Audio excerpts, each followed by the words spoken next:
that aren't evident when it's perfectly flat. So it's going to work okay. So I'm just going to grab my G now, and I'm also going to scale it up slightly, but I really want to position it over. I'm going to put a bend on it as well. And I might just do this one on the Y. We'll go maybe minus 90 instead of 90. Twist it up and see what we're getting. Let's go 90 on it. And do it in the X and just see what we get there.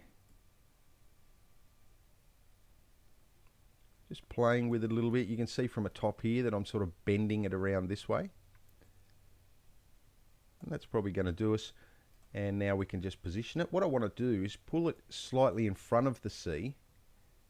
And that should do it there. And I'm going to try for this design to not have letters going into one another, if we can try to avoid that. I'm also going to give it a little bit of a rotation. Anytime we give these little subtle rotations and offsets, it really picks up the lighting and the shadows and things like that. And I think going in our camera view here, we can bring that down now. Probably about there. We can come across slightly. We do want to catch that little part of the C there. And that's looking pretty good. And we just check it in the perspective to make sure it's not going through one another. And it looks pretty good. In fact, I can bring it back slightly there. And that's looking pretty good. We'll give it a quick render.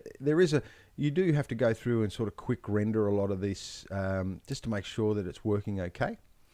The next one is the S, and I want to scale it up as well. We'll do a uniform scale.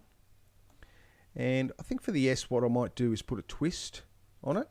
So just a twist modifier, and might do it in the Y.